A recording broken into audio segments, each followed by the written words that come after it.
Assalamualaikum warahmatullahi wabarakatuh.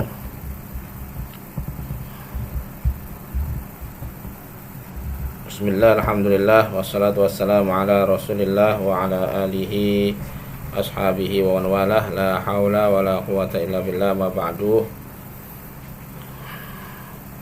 Gimana kabarnya anak-anakku sekalian? Mudah-mudahan dalam keadaan sehat walafiat, dalam lindungan Allah Subhanahu wa taala.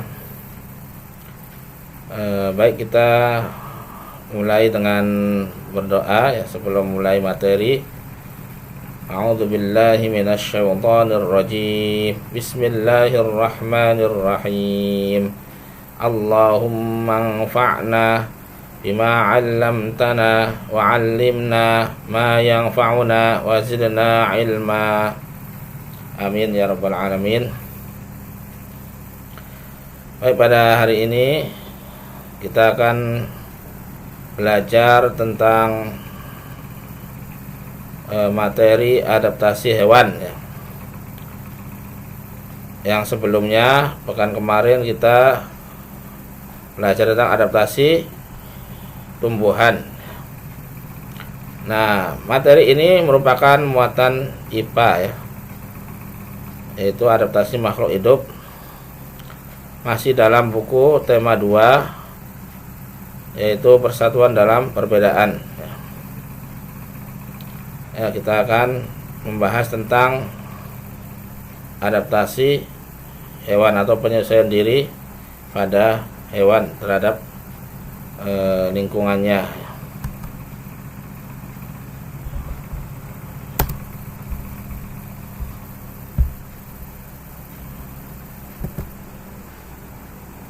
Kita akan pelajari 3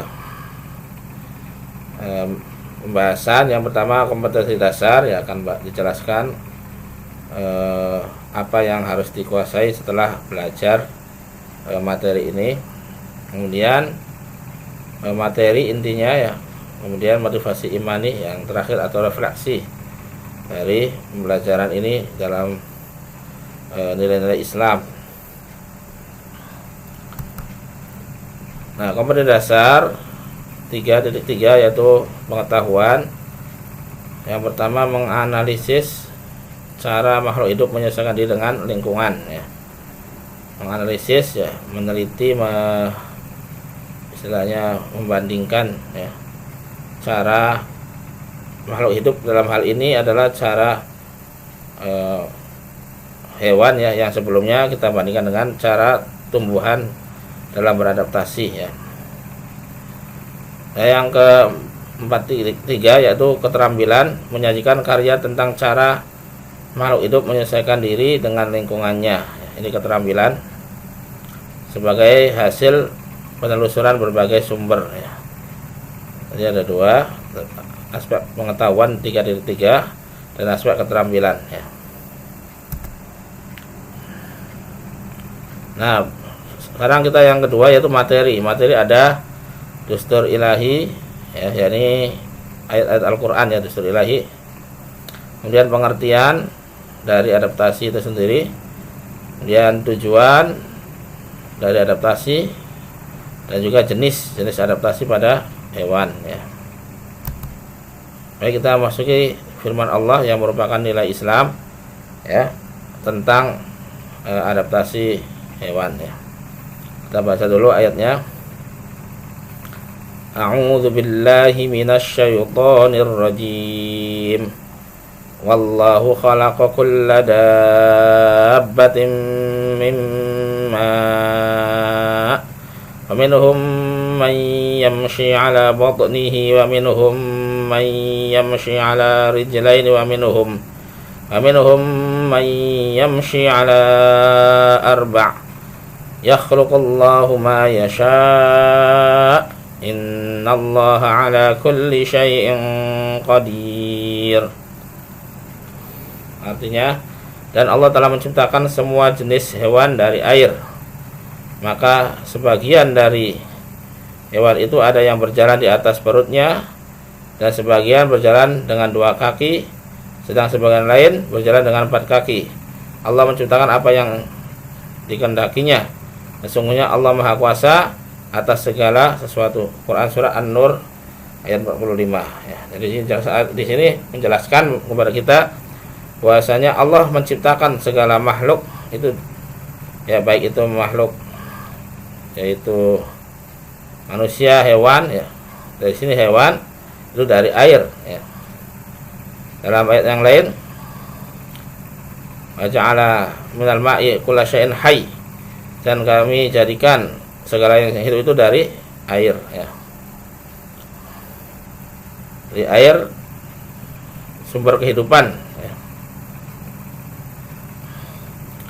Nah, setelah Allah menciptakan hewan, bermacam hewan dari air, maka Allah menciptakan berbagai macam jenis spesies ya, hewan yang sangat beragam, bermacam-macam, banyak sekali jenisnya ya.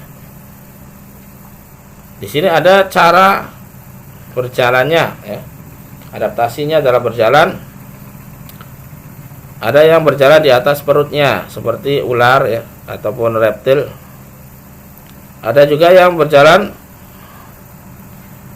dengan dua kaki seperti bangsa burung ya, bangsa burung atau aves ya, unggas, itu dengan dua kaki ya. Ada juga yang dengan 4 kaki seperti mamalia ya. Dan yang lain juga banyak ya, dari hewan-hewan yang lain ya. Ada yang 6 kaki, ada 8 kaki seperti serangga ya, ada laba-laba ya. Nah, ini semuanya Allah yang menciptakan cara hidupnya, cara berjalannya ya. Dan Allah menghendaki segala sesuatunya ya, apa yang Ia kehendaki, Ia melakukan apa yang Allah kehendaki. Sebenarnya Allah Maha Kuasa atas segala sesuatu. Allah Maha Kuasa untuk ya, atas segala sesuatu. Jadi Allah mampu melakukan apapun yang Ia kehendaki. Nah, ini ayat Al-Quran yang menjadi renungan kita pada pembahasan adaptasi hewan ya.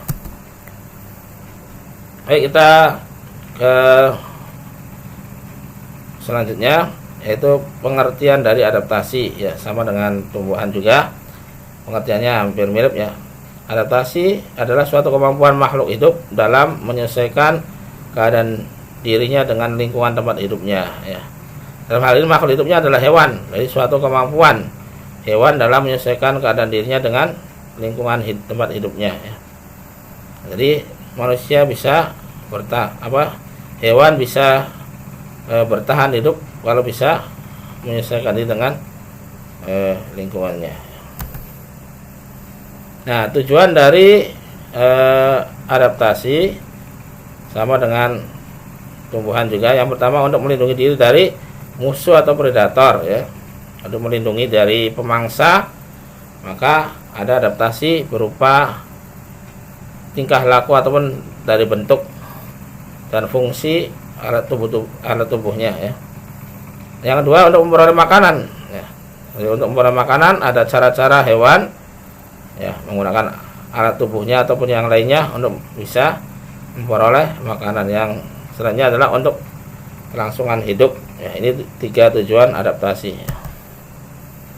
Nah, adapun jenisnya, jenis adaptasi sama seperti tumbuhan, ada morfologi, fisiologi, dan tingkah laku ya. Nah, ini yang morfologi ya. Jadi misalnya bentuk tubuh dan struktur tubuh luar ya, dari luarnya ya, bentuk tubuh luar makhluk hidup ya, atau alat tubuh makhluk hidup terhadap lingkungannya. Jadi bentuk dari alat anggota tubuh makhluk hidup ya, atau alat makhluk hidup itu terhadap lingkungannya. Ini namanya morfologi ya. Yang kedua, fisiologi, penyelesaian alat tubuh bagian dalam pada makhluk hidup terhadap lingkungannya. Jadi yang ada di dalam tubuh ya, fungsi-fungsinya ya, berbagai macam jenis fungsi yang ada dalam tubuh ya, untuk menyesuaikan diri dengan lingkungannya. Yang ketiga, tingkah laku hewan sebagai bentuk penyesuaian diri dengan lingkungan tempat tinggalnya ya. Nah, pada hewan ya itu sama dengan tumbuhan ya 3. Nah, sekarang kita morfologi ya, yang contoh-contoh dari adaptasi morfologi. Ini banyak sekali, ini hanya yang disebutkan, hanya contohnya saja ya. Jadi hampir semua hewan itu mempunyai adaptasi morfologi ya. Masing-masing mempunyai ya, adaptasi morfologi. Namun yang kita jelaskan hanya sebagian saja. Di sini ada burung, ada hewan kutub ya, dan ada serangga ya. Ini contohnya burung, hewan kutub dan serangga ya.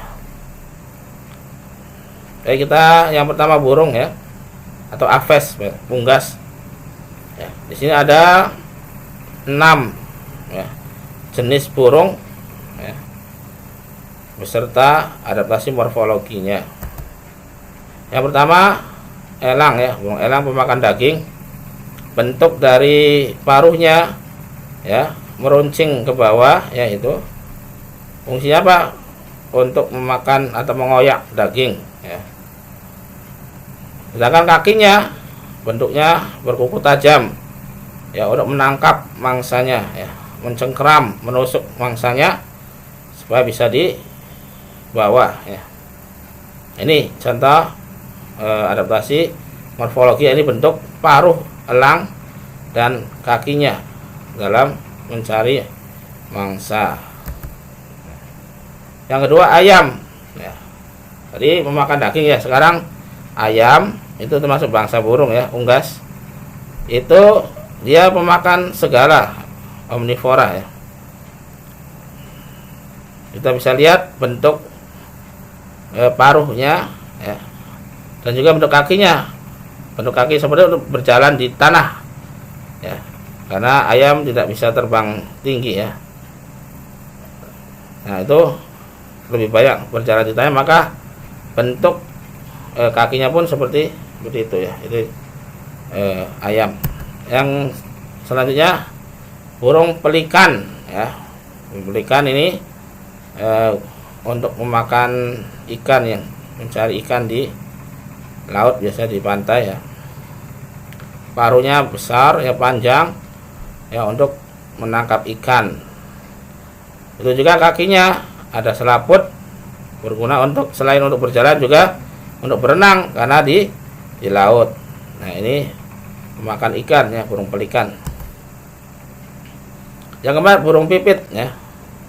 Burung pipit ada pemakan biji-bijian. Bentuk burungnya pun berbeda dengan yang sebelumnya, agak ya mengumpul ya, lancip, tidak ke bawah ya. Ini juga tidak panjang paruhnya, untuk memakan biji-bijian burung pipit ya, misalkan padi dan jagung ya, dan sebagainya. Kakinya pun seperti itu, kecil ya, untuk bertengger di pohon ya, di ranting-ranting ya, di cabang pohon. Ini bentuknya pun disesuaikan dengan tempat hidup dan juga cara makannya. Kemudian burung kolibri ya. Nah, burung kolibri adalah biasa untuk menghisap nektar di bunga. Jadi makannya makan nektar ya, cairan yang manis yang ada di bunga ya. Bentuk paruhnya panjang, runcing ya, untuk menghisap ya, masuk ke dalam bunga ya. Kakinya pun ya seperti itu ya, kakinya bisa bertengger untuk ya, di pohon ya. Nah, ini burung kolibri ya, burung penghisap nektar ya. Kemudian bebek ya, bentuk paruhnya seperti itu ya, untuk mencari makan di lumpur, maka bentuk paruhnya pun disesuaikan dengan tempat hidupnya, tempat cari makannya ya. Kemudian juga kakinya sama dengan burung pelikan ya, ada selaput untuk berenang ya. Ini bebek ya. Nah, sekarang kita serangga, tadi burung ya, kita serangga insekta. Kita serangga, kita bisa lihat ya, di sini ada belalang, kupu-kupu, kemudian lalat dan nyamuk ya. Baik, kita mulai dengan belalang ya. Tipe mulut penggigit ya, itu biasa menggigit daun ya, menggunting daun ya, itu belalang ya. Maka bentuk mulutnya pun ya disesuaikan dengan cara makannya. Kemudian kupu-kupu. Nah, ini kupu-kupu yang mempunyai belalai ya. Menurutnya apa? Untuk menghisap ya. Sama menghisap nektar ya pada bunga ya. Dari bentuknya pun disesuaikan ya, seperti gajah ya, ada belalai untuk menghisap nektar pada bunga. Tipe mulutnya seperti itu. Ada lagi lalat ya, penyerap ya. Jadi bentuk mulutnya pun disesuaikan ya, seperti itu ya. Bisa dilihat bentuk mulut lalat ya, untuk menyerap cairan ataupun yang lainnya ya, biasa di tempat-tempat yang kotor. Kemudian nyamuk. Nah, ini di nyamuk ya, tipe mulut ya, penusuk ya. Di situ ada beberapa gergaji, kayak seperti gergaji ya, di samping-samping mulutnya itu untuk menusuk dan merobek ya bagian daging dari manusia ataupun hewan. Kemudian memasukkan belalainya untuk menghisap darah ya. Bisa dilihat di situ ya, ada belalainya juga, ada gunting di sekitar ataupun yang seperti gergaji itu ya. Ini disesuaikan dengan cara hidupnya ya. Nah, sekarang tadi serangga, sekarang beruang kutub ya, hewan yang hidup di kutub ya. Ya, selain beruang ada juga serigala kutub ya, atau yang lainnya banyak ya. Hewan di daerah kutub memiliki bulu yang sangat tebal untuk melindungi diri dari suhu dingin ya. Bulunya sangat tebal ya, maka itu bisa melindunginya dari cuaca ya, yang sangat dingin, bahkan sampai di bawah 0 derajat Celcius kalau di kutub ya. Nah, sekarang kita beralih ke tadi, kalau adaptasi morfologi ya. Sekarang adaptasi fisiologi ya. Sebagaimana tadi, kalau morfologi bentuk atau alat ya, tubuh bagian luar ya. Kalau ini fisiologi, fungsi-fungsi bagian dalam dari tubuh ya, makhluk hidup ya, untuk menyesuaikan dengan lingkungannya, itu fisiologi ya. Jadi bagian dalam tubuhnya ataupun dari cairan-cairan ataupun enzim yang ada dalam tubuhnya ya. Ini bedanya dengan morfologi, fisiologi. Ini ada 6 ya, ada unta, cumi-cumi, musang, mamalia, rayap, dan nyamuk. Ini hanya contoh ya, banyak sekali yang lainnya. Baik, kita pelajari satu persatu contoh fisiologi ya. Yang pertama cumi-cumi dulu ya.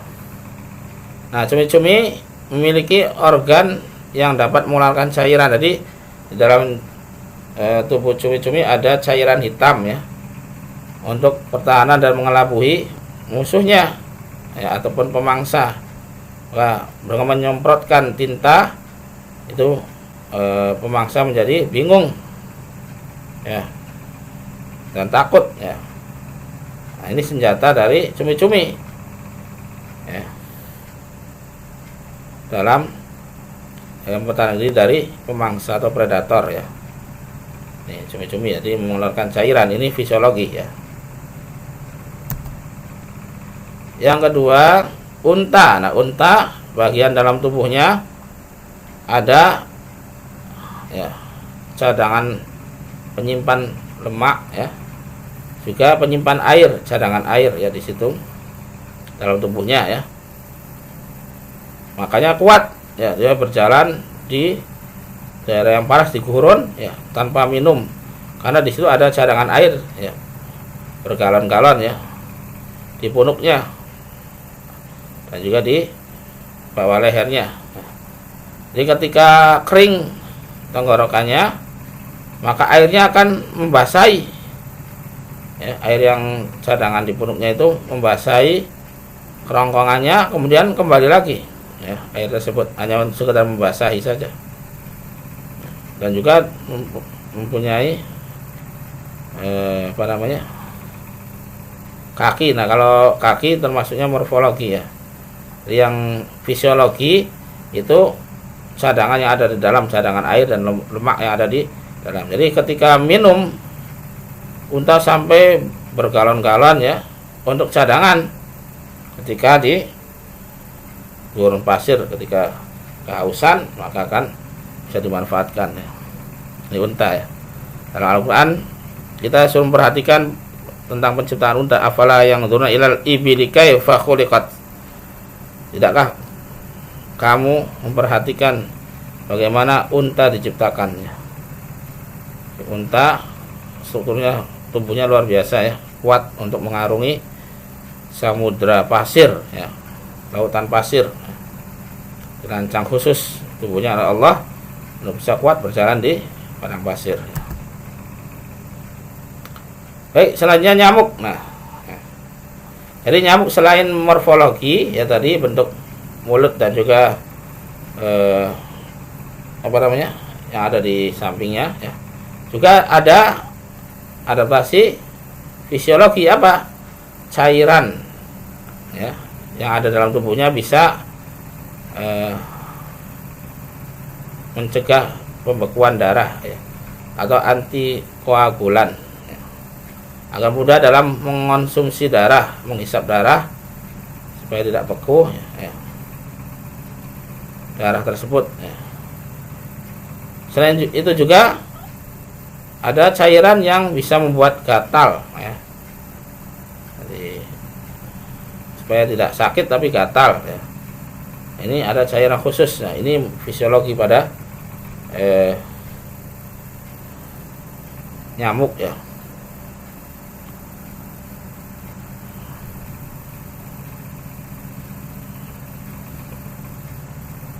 Itu pada nyamuk, jadi itu fisiologi ya, selain morfologi. Selanjutnya rayap ya. Rayap ini luar biasa ya.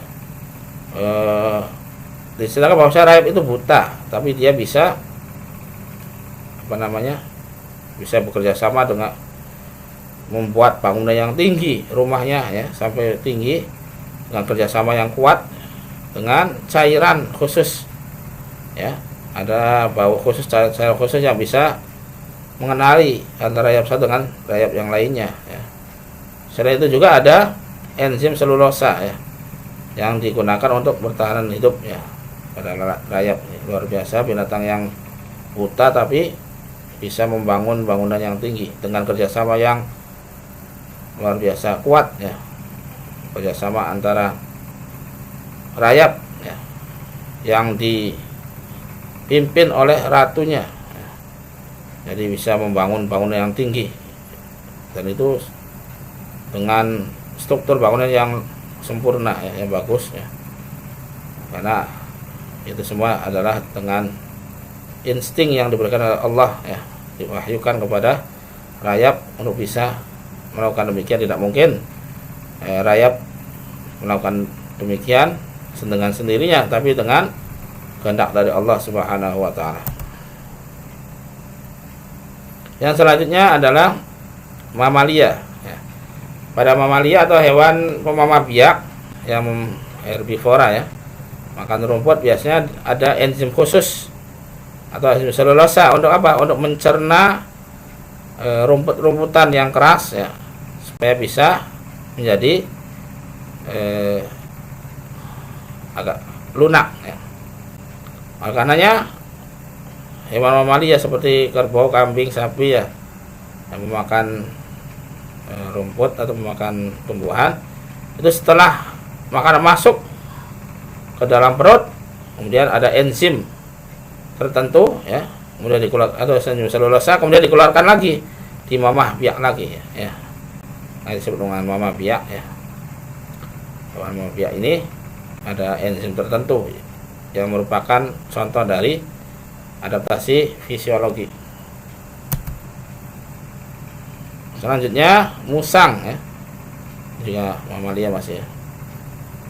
Musang yang memiliki kelenjar bau ya untuk melindungi diri dari predator, maka dikeluarkan kelenjar bau yang bisa mengganggu dari pemangsa atau predator tadi, sehingga terhindar dari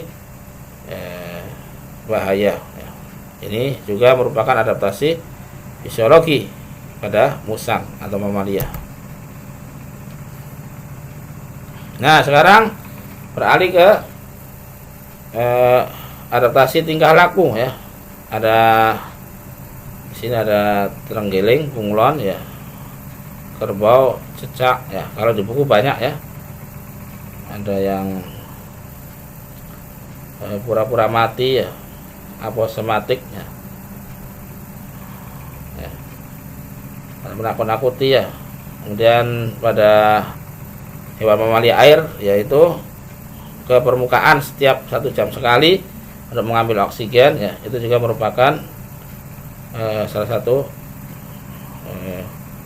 adaptasi tingkah laku ya. Di sini hanya 4 ya, bisa dilihat di buku ataupun di media lainnya. Tentang yang lainnya banyak ya, selain termasuk kamuflase ya, itu juga banyak sekali pada hewan kamuflase. Baik, kita mulai dari yang pertama, cecak dulu ya. Ini disebut dengan autotomi. Jadi cara adaptasi cecak autotomi adalah memutuskan ekornya. Biasanya bukan hanya cecak ya, kadal dan sejenisnya ya, reptil. Jadi cecak memutuskan ekornya untuk mengelabui musuhnya ya. Biasanya ekornya ini akan tumbuh lagi ya. Jadi ekornya ini bisa bergerak ya setelah putus ya, untuk mengelabui musuhnya. Ini contoh dari adaptasi tingkah laku ya. Jadi memutuskan ekornya atau dikenal dengan autotomi ya. Yang kedua, terenggiling ya, ataupun selain terenggiling ada juga kaki seribu ya, yang menggulungkan tubuhnya jika terancam ya. Menggulungkan tubuhnya jika terancam, maka dia, apalagi terenggiling ini badannya keras ya, jadi ketika menggulungkan, pemangsa tidak bisa masuk ya, ataupun merobek ya, karena bentuknya bulat ya, seperti itu, sulit untuk merobeknya. Terenggiling ya tadi, ataupun kaki seribu biasanya menggulungkan tubuhnya. Ya, ada lagi bunglon ya, atau sejenisnya ya. Itu bisa berubah warna kulitnya tergantung dengan warna dari tempat hinggapnya ya. Bunglon mampu mengubah warna kulitnya menyerupai tempat yang dihinggapi atau disebut dengan mimikri ya. Jadi kalau tadi memutus ekornya namanya autotomi, kalau yang ini adalah mimikri.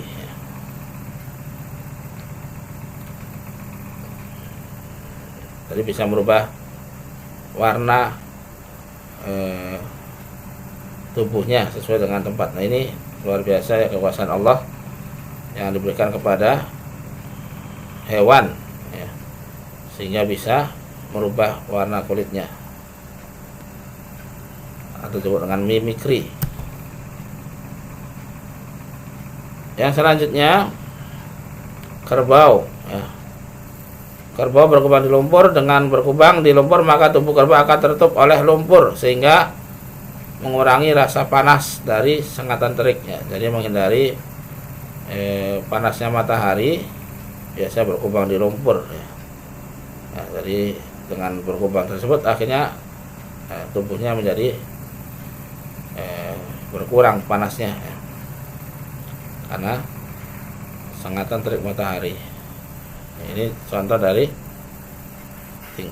adaptasi tingkah laku. Baik, kita sekarang masuk ke tahap motivasi imani ataupun refleksi dan juga renungan bagi kita tentang ada di jenis dari binatang yang itu harus kita tiru tingkah lakunya. Perumpamaannya seperti seorang mukmin, yaitu lebah atau nahlah. Kalau tadi ya, kalau di tumbuhan kurma ya nahlah, ada kha ya, pakai kha hampir mirip ya katanya. Kalau lebah nahlah pakai ha ya. Nahlah kalau kurma. Jadi simbol dari seorang mukmin pada tumbuhan yaitu pohon kurma. Kalau pada binatang atau hewan, simbol orang yang beriman adalah lebah ya. Baik, kita akan bacakan hadisnya dari Abdullah bin Amr radhiyallahu anhuma. Ia berkata, Rasulullah sallallahu alaihi wasallam bersabda, "Walladzi nafsu Muhammadin biyadihi inna masalal mu'mini lakamasalil nakhlah akalat tayyiban wa wada'at tayyiban wa waqat falam taksir walam tufsid." Demi zat yang jiwa Muhammad berada di tangannya, demi Allah ya. Artinya sesungguhnya perumpamaan mukmin itu bagaikan lebah ya. Perumpamaan mukmin itu bagaikan lebah ya, yang selalu makan yang baik. Nah, tadi makannya makanan yang baik ya. Kalau manusia makanan yang halal ya, bukan yang haram. Mengeluarkan yang baik, maksudnya apa? Memberikan, selalu memberikan manfaat ya. Jadi lebah ini menghasilkan madu, dan madu ini sangat bermanfaat bagi manusia ya, sebagai obat ya. Manusia cairan ataupun ya, makanan atau cairan yang paling bermanfaat ya, bergizi adalah madu ya. Jadi madu ini sangat bermanfaat. Bahkan di dalam Al-Quran, fihi shifa'ul linnas ya. Di dalamnya ya, di dalam madu ini ada syifa, obat bagi manusia dari segala macam penyakit, obat segala macam penyakit ya, madu ya. Jadi lebah menghasilkan madu yang sangat bermanfaat ya. Jadi seorang mukmin juga demikian, banyak memberikan manfaat kepada orang lain ya. Ia hinggap di ranting namun tidak membuatnya patah dan rusak ya. Jadi seorang mukmin pun demikian, tidak membuat kerusakan ya, ataupun kezaliman kepada yang lainnya. Jadi hinggap tapi tidak membuat kerusakan. Nah, inilah perumpamaan seorang mukmin dari segi hewan, yaitu lebah ya. Nahlah. Kalau pohon kurma nakhlah ya, kha. Dan lebah ini luar biasa ya, hewan yang di sini banyak sekali lebah ini menggabungkan dari 3 adaptasi morfologi susunan dari tubuh lebah luar biasa ya. Itu memungkinkan dia pakan sayapnya itu pun ya bisa sampai berapa ribu per detik ya, sehingga kuat ya, dia membuat sarang sambil terbang ya. Kemudian juga ada si sengat ya, sengatnya lebah ya.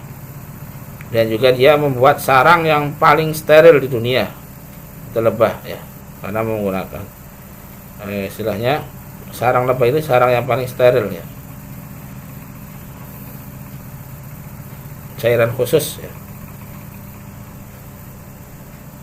Jadi dari sarang lebah ya, menghasilkan cadangan makanannya dalam bentuk madu ya, yang sangat bermanfaat.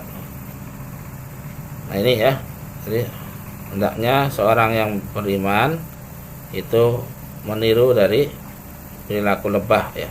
Dia makan yang halal, memberikan manfaat kepada orang lain dan tidak merusak ya, tempat ataupun, dan dia tidak menyerang kecuali dengan diserang terlebih dahulu ya. Itu juga orang yang beriman, ketika disakiti maka baru dia melawan ya. Demikian ya renungan kita tentang lebah ini, hewan ya, yang merupakan simbol dari orang-orang yang beriman ya. Baik, kita tutup dengan doa kafaratul majelis. Subhanakallahumma wabihamdika asyhadu an la ilaha illa anta astaghfiruka wa atubu ilaik. Wassalamualaikum warahmatullahi wabarakatuh.